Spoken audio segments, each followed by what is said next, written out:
kind of the judgment call, the execution, the comment. It needs to be a human in the loop when you say the message. Otherwise, you can stick your foot in your mouth and just come across as a bot.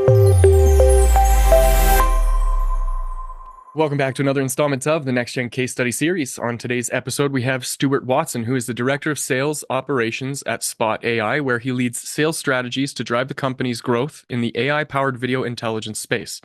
With over a decade of experience across global markets, he is known for his expertise in sales operations, customer acquisition strategies, and leveraging AI technologies to enhance business outcomes, which is why we're excited to have him on the show. Stuart, welcome to the program. Thanks for having me, Devin. Yeah, the pleasure's mine. I'm really excited to get into some of the stuff that you're doing with Spot. Before we get too far into it, though, Stuart, I'd love to start with just a couple of minutes, quick little background on who you are, where you came from, and how you landed as the Director of Sales Operations at Spot. Sure. Yeah, maybe most importantly to who I am, husband and father too, with another on the way early next year. And, Congratulations. professionally, thanks. Yeah, professionally, I've been a seller, leader, inside sales leader, and operator for over 13 years now. Cut my teeth at an e-commerce startup, got an opportunity to work abroad as a player coach, and I actually was one of the first sellers at Glassdoor, grew from there for like 100 to 900.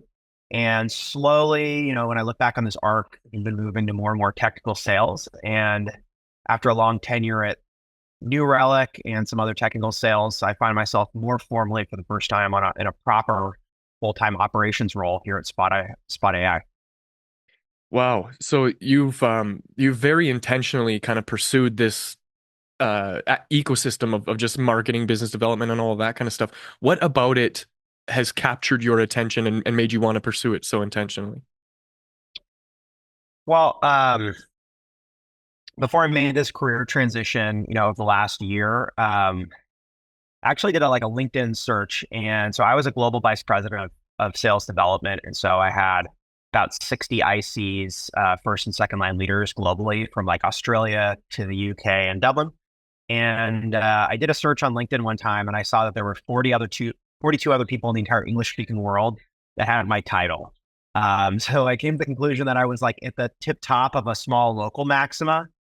And I really needed to figure out how to kind of get out of this career cul-de-sac. I mean, the comp and stuff was interesting, but I mean, what we've really seen over the last couple of years, and your listeners are probably well aware of this, but what was working in terms of that kind of the Gartner waterfall, in terms of like sending a lot of emails, doing a lot of calls, yields this to that, to this to that, in terms of conversion rate, like that funnel really started breaking down probably as early as maybe like 2016. And then sales automation, just people are just putting so much slop out there, even before the AI slop that's been coming recently, that it's really stopped working. And I think COVID really killed it. And so I came to the conclusion, it's like, look, a lot of these programs are underwater, right? Like their costs and what they're spinning off don't balance out. And so took a hard look in the mirror, kind of bit the bullet, and jumped back to a really fun earlier stage company. I think the reason I found Spot so intriguing, other than following a friend who I really trust his judgment and coming over here and helping him, is just the idea of like moving more into like meat space, right? So when I was at New Relic or some of these data science companies, the TAM is big, but it's not that big. And here at Spot, it's like we could conceivably sell to anyone that is like a high value, like logistics, or warehousing operation, manufacturing, car wash, high value retail. Like in a country with like 370 million Americans, like there's a lot of cameras out there. So, the idea of moving to kind of like a blue ocean strategy from one where you're fighting tooth and claw against the data dogs of the world or the BI tools of security vendors was super attractive to me. So this is a kind of seeing the writing on the wall, I think, a little bit earlier than anybody else, because I can totally relate to that idea of the marketers killed marketing, and it's just Yeah. because we've overdone so many of these different strategies that um, the punchline of the joke now has become the only way to get business is if you already have business. I think I read somewhere recently that B2B sales, most of the clients or any acquisitions in that space come from 84% of referrals of people who already Mm-hmm. know you recommending you. And so I think that creates a really big challenge for any new startups or any new businesses who don't necessarily have a reputation. And I kind of picked up, Stuart, in that you were in a very specific space and made some really unique connections with individuals in that space. Is that a part of what made your transition a little bit more successful than, say, somebody who's kind of starting from scratch, or is there something else that's there that we just didn't see that lended to that success? Hmm. I think I've always been like pretty ops curious, but almost every stage I've looked at my career, kind of the equivalent lateral or maybe down a step move that would like justify taking that would come take me. Hmm. It was always like a pretty big like pay cut. And so, having ambitions to buy a home and then start a family and stuff like that, um, it was like a hard choice to make. And so, yeah, finally bit the bullet. Um, but to your question, yeah, so I've always been ops curious, I guess, to go back to that point. Like my grandfather, I come from like a long line of people who were either engineers or like engineer adjacent. So my grandfather worked for Texas Instruments and helped design some of the first guidance chips for missiles. And this is before GPS, so they would actually like hard map the terrain and stuff like that of a given theater of war onto these chips and stuff. Wow. But he was kind of like a project manager, so he was doing kind of like what a product manager might do today. We're kind of communicating between an engineer and business stakeholders and stuff like that. So raised in that environment, really appreciate engineering. I just sucked at calculus, so went down that route. And yeah, so I always got to be pretty close with like operators and stuff like that. Love listening to podcasts and read books and stuff about the topic and jump in there and do that. But I think the guiding light is there's this gal named Kat Cole, and she started as a waitress at Hooters and worked her way all the way up to a COO of the company, and then has gone on to do other impressive stuff. But she has this awesome concept, which is called like the hotshot check-in test or something like that. Okay. It's a thought experiment where you just ask yourself, you're like, if I was looking to do a career pivot, or so let's say I was replaced by the best podcast host in the world, the best sales operations leader in the world tomorrow, you name it. Like, what would they stop doing that I'm currently doing? Hmm. And what would they start doing that I'm not doing yet? And the beauty of that thought experiment is like you almost always know the answers to those things, but for whatever reason, you've made excuses on why you're not going to do it today, or you're going to get to it, or that's not for you, or maybe that's too try hard or whatever. And if you just like listen to that stuff and then just do it, right? You don't have to overthink it. Like, I'm trying to do a career pivot. Like, what are some of the things that I would do? I would talk to people that I admire that are a step or two ahead of them, and I would ask for intros, or I would call them back if I had a relationship, and I would pick their brain, right? I would get involved in maybe like networking groups, or would like ask people. I would start to write more, I would do whatever. Like, what the answer is, you're just not doing it. And Hmm. so, yeah, it took a lot of work to accomplish it, but yeah, that's kind of been my guiding principle. That's very relatable. There's um, I think it was Jordan Peterson's 12 Rules of Life where he talks about how you have to be like radically honest with yourself. And in Mhm. being radically honest with yourself, there's a moment where you're allowed to ask yourself like, what would the best version of myself do in this particular situation? And I found that really helpful in a Mm. lot of the relationships that I've had over time, like especially with my father or my siblings, my brother, my sister, or friendships where like, okay, what would a best friend, if a best friend were to exist in this particular instance, and there's a challenging conversation that needs to be had or something, what would that person do? And now you kind of have this like roadmap to follow to get there, and the real hurdle now becomes your willingness to participate in that. And there's this Mhm. reluctance to want to like, yeah, I want to already be perceived as the best. I don't want to admit that I'm not the best. And taking that route means that I have to Mhm. admit that I'm not the best. And so now in admitting I'm not the best, I've created room to try to be a better version of myself. And so I love how you've kind of bridged the gap in the role or the position of being in business development and customer acquisition. And I'm seeing how that might serve. So that's really powerful. So how does that Love it. translate then into your day-to-day activities? Like how do you let's get like some examples of a practical application of when you've actually put that into practice.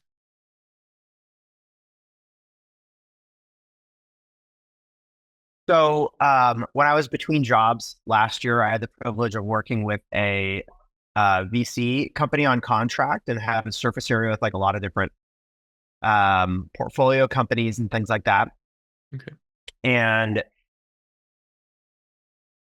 I had the opportunity to really like get inside the head of the operators and the people running these companies, what are functionally at the same stage that we're at today. So maybe Series B, late A, maybe early C, and employees between maybe like 80 and 200. So that's kind of like my target sweet spot that I was looking for. And so I was doing work for them, but also just being a student of the sport and understanding like what are the problems that they have, because you know, the problems that a company has at a million ARR is different than 10, which is different than 50 or 100. And so like really understanding like what do they need right now or like the next step.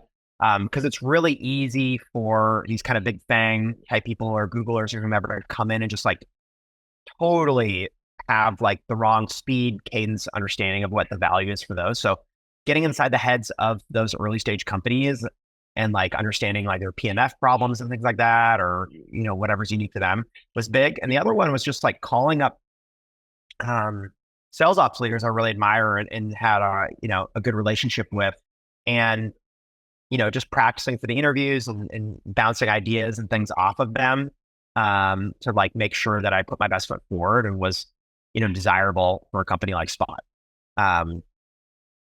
Because and one of the things that like delighted me, frankly, was one of them mentioned that, in their time being a operations strategic and eventually like an executive leader was like an inside sales manager, head of SDR, like those very frequently are the best operators or sales operators they've had. And, not to puff out my chest too much, but I think the reason for that is that you're this confluence of all of these different vectors in the go-to-market business. So you have surface area with the product team, particularly product managers and marketers rather, when they're trying to go to market with this new stuff and create feedback loops. You're obviously supporting sales, sometimes CS. As a second or third line leader, you're obviously working with like finance and you're designing compensation plans. You're working with the operations team and so on. And so like you just have like a lot of surface area with many parts of the business. And particularly like if you've carried a bag, like I carried a bag for 5 years across 3 companies, like you have a lot of empathy, I think, with the sellers too. So it's not an abstract sell in a spreadsheet that it can be if maybe you come from finance or something like that. And so, I think that's kind of my personal superpower and hopefully delivering value for my current employer. It's so funny that you mentioned that, Stuart, because one of the threads that came up in our volume 1 white paper was that there is a disconnect between the marketing function of a business and the sales team. And so creating a bridge between those two things um, seems like the most logical way to kind of solve for that problem. However, do you think businesses or companies are doing that? And surprise, surprise, the answer is no. Maybe they don't know how to, maybe they don't have the resources. Maybe Yeah. there's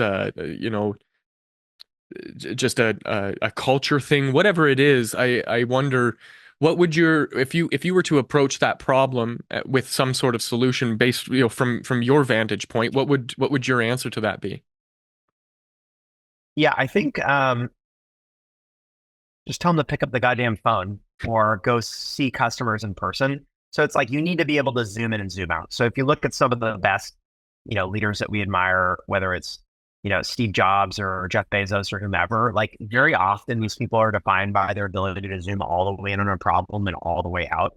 I think for marketers and particularly like the rise of demand gen, it's very easy to be, you know, just be very zoomed out, and it's like a black box. It's like coins go on one side and very expensive Google leads come out the other end. And it's like, I think, what Chris Walker's talked about with the dark funnel and things like that, it might be like a little overdone at this point, but I think it's a really useful mental model, right? Because they're not really going to Google to do that discovery. What they're actually doing is like maybe you and I are talking offline about a new running shoe or a watch or a B2B vendor or whatever. You forget the URL, you conduct a Google search, and then you click on it. Well, with marketing, they're like, aha, like we have this marketing attribution through Google. We should put more money there. But like, if you just talk to your buyers and understand, like, how did you actually come to hear about us? Like, what was your thing? Like, why now? And just like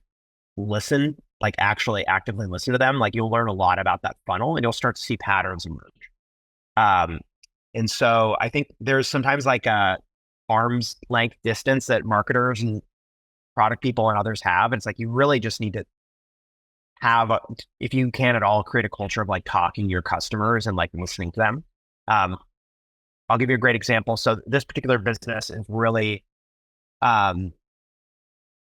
really partner focused. So I've been a part of organizations where like AWS is an important partner, or maybe Snowflake, kind of a 10,000 pound gorilla partner. But with us, because we're in security systems, these are physical things, and in the world of atoms, like these security partners are critical to our success. Like actually installing and recommending products and stuff in the field.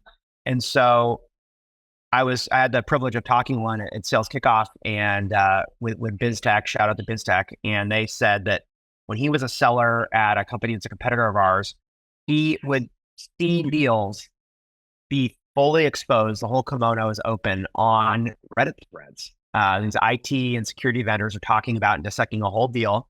And then they would say like what they bought, other people would say what they bought the equivalent product for, they're pre-negotiating, they're asking, they're getting recommendations for their vendors. Like, it's all happening.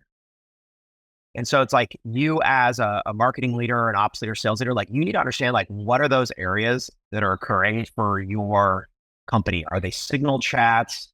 Is it podcasts like this? Is it, kind of a close-knit convention that occurs? Like, what is it for you? And then you just figure out like, how do I join that conversation? Like, how do I become a part of that marketplace of ideas and kind of follow from that? The tricky part is it can be hard to really measure it with kind of the false precision that demand gen gives. But you need to have like executive leaders that are like bought into that concept, because I don't know who said this, but the old joke is like, I don't know what marketing is. All I know is when it works, it's a hell of a lot easier to sell, right? So you need to have that like engagement, that brand recognition there. So on one hand, that there is a need for systemization, especially when it comes to scale. But on the other hand, the thing that you are alluding to that is the most successful in all of this is that you actually need the one-on-one handshake, personal, show up at the business, make a phone call activities to really make things work. So there's a kind of a bridging of the gap of those two kind of, I guess, elements of the business development process. So when it comes to the practical application or the actionable insight that comes from the Stuart, I wonder if maybe you could walk us through Spot's kind of customer experience map and how you guys are balancing those two worlds. Well,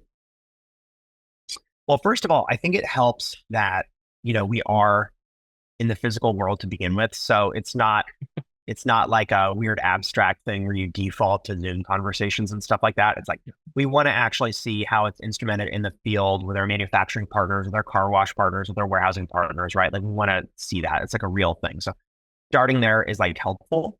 But we have some like amazing advocates, particularly in our car wash vertical, that really are big fans of Spot. And so going out with them to the trade shows, like talking to other prospects and stuff, has been super productive for us. But yeah, I think just at the end of the day, getting back to the point earlier about the sales automation and just the now there's all this AI slop out there with like really crappy copywriting and stuff like that. Like stuff that's like marginally like frictional that has like a little more expense associated with it, like really cuts through the noise. Right. So it's like actually proposing to come fly out for an initial call if it's scoped out well and is justified. Like I think that really stands out. Like they will take you seriously in a way that just another cold call will not.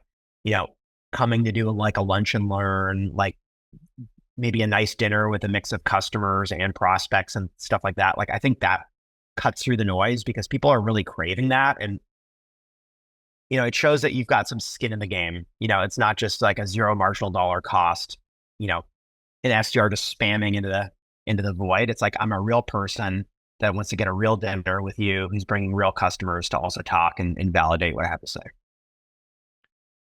Right. So there's a heavy lean on that human to human interaction in, as you put it, in the real world, as opposed to, Mm-hmm.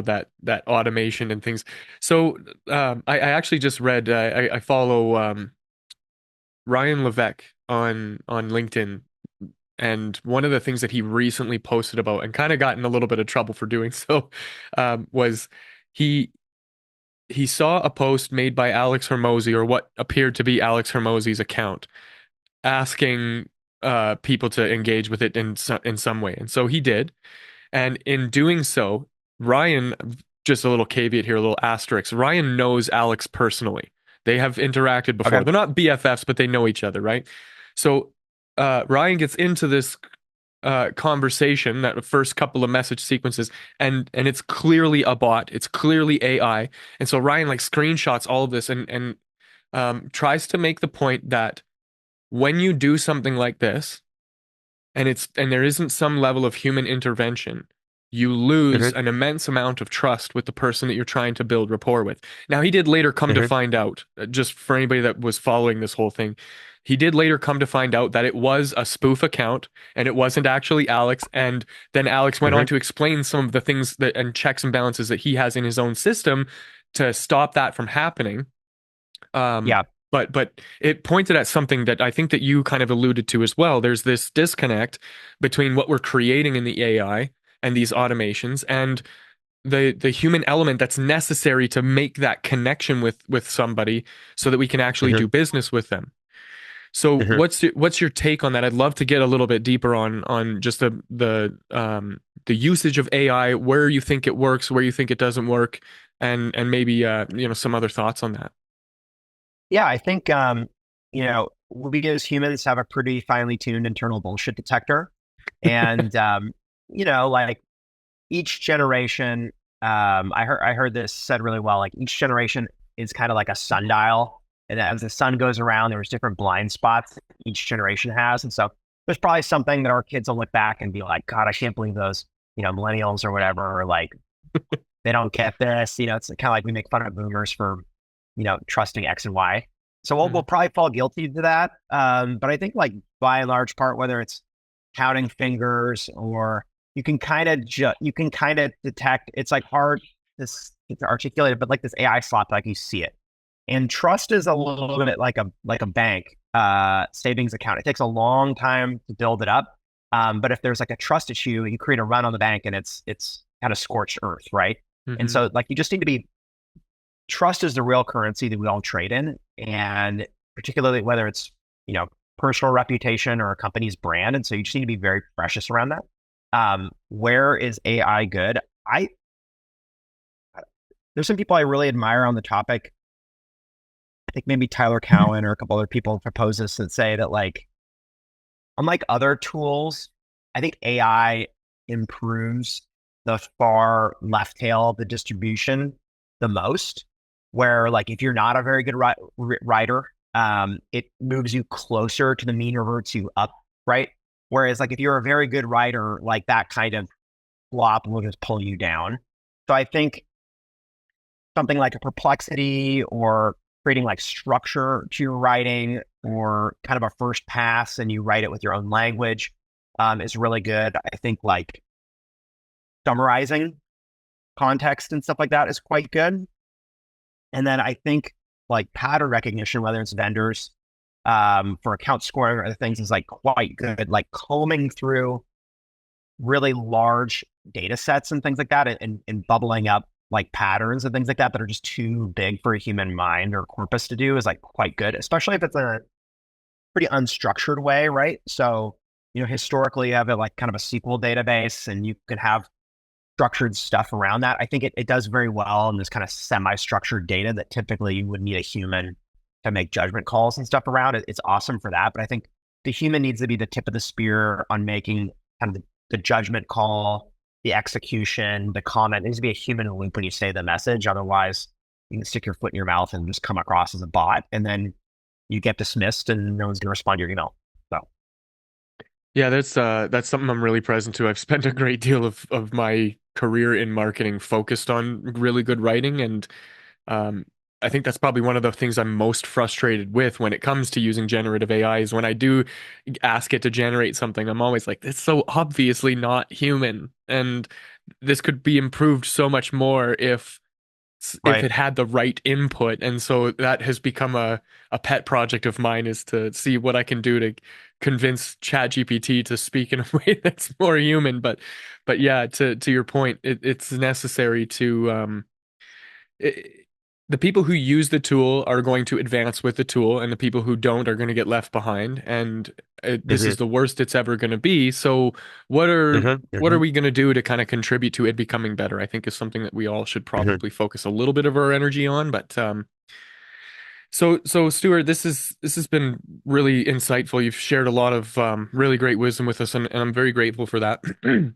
As we kind of come to a close here, I wonder if we can look forward a little bit at maybe some of the goals that you've set for Spot, some of the big things that you guys are aiming at, or maybe some trends that are coming down the pipeline that you're excited about. Yeah, so super exciting time at Spot right now.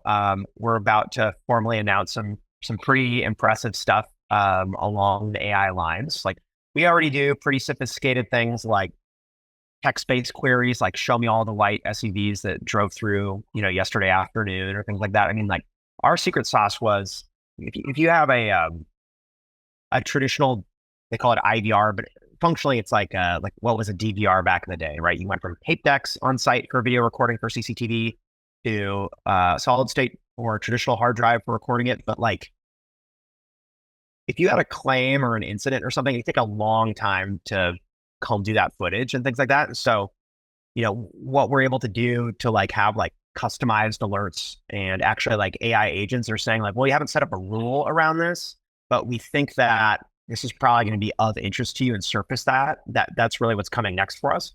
And then really moving into the field with extended hardware and things like that, away from just buildings and then knitting it all together and painting that cohesive picture. When you go into a building, you show me your ID and stuff, and you go up a skyscraper, like how often are security guards really paying attention and looking at the cameras and stuff, right? So humans are good at making kind of synthesized decisions about information, but our attention spans are short.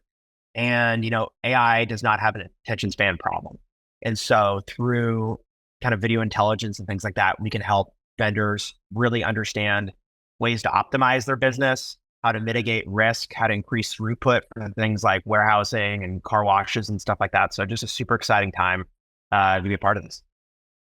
Yeah, that sounds really incredible. The practical application of using AI for that video interpretation, I think, is probably a huge challenge, but one that it sounds like you guys are nearing something functional. Is this a thing that's happening this year, or this is summer 2025? Oh, it's live right now. So yeah, Oh, that's we're crazy. Cool. yeah, That's really exciting. yeah. Well, this has been great. I'd love to just kind of leave this on a high note, and if you could maybe offer some advice. I imagine somebody out there kind of, up to it, trying to make a name or do something useful with their time, and facing some challenges. What sort of advice would you offer somebody who's out there up to it and doesn't know where to go next? Yeah, I think maybe just refer to that Churchillian quote, if you're in hell, the only way out is through. And I know sometimes it feels like you're chewing glass and staring into the void, but I think that SaaS still is contracting. I think the layoffs have gotten fewer, but it's kind of a musical chairs game right now, and it is pretty hard out there. And so, whether you're making a career transition or like a recalibration, it can be hard. Yeah, just have confidence that you're worth something, but sometimes you can't follow that definition of insanity, like doing the same thing, expecting different results. So, make sure you're practicing that thought experiment we talked about earlier. Like if I'm a job seeker, if I'm on the bench, like what would I do? I feel like a trap a lot of people fall into is that they're very personally centered. They're like, doesn't this hiring manager see that I'm so awesome and special, and my husband or wife has all these great things, and my mom loves me, and I like they're not looking at like you. You just have to make your ego small, and you have to put yourself in the hiring manager's shoes and just say like, okay, so there's like 100 applicants right now. How am I going to stick out? Okay, so maybe instead of just putting your resume or your CV into the HR void, who do you know that knows the hiring manager? Can you get an introduction? Can you ask? I mean, it doesn't feel like it's fair, but like you got to do right by you and your family if you're trying to get a new job or career transition. And it's like, what if I was a hiring manager, like what would make me sit up and take this candidate like very seriously? Like what kind of pre-work could you do? What kind of project could you do that'd be like, wow, like this, I want this person. So it's like, if you feel like you're just doing more of the same, you're trying to get off the bench, get another job, you're trying to do a career transition, try to think of that. And I would. A lot of people have been incredibly generous with their time and helping me over the years and through my career. And if anyone wants to pick my brain, I would love to be a resource. So. Awesome, Stuart. On that note, if somebody did want to reach out to you to do that or maybe work with you, what's the best way for them to do that? Yeah. Uh, LinkedIn works great. Check all my messages and stuff like that. It's Stuart, Stuart Watson at Spot AI on LinkedIn. So check me out. Beautiful. We'll make sure to link to all that in the show notes so anybody that's watching or listening to this can reach you easily. On that note, if you wanted to get in touch with me and my team for any of your marketing or AI needs, you can visit nextgengrowth.com.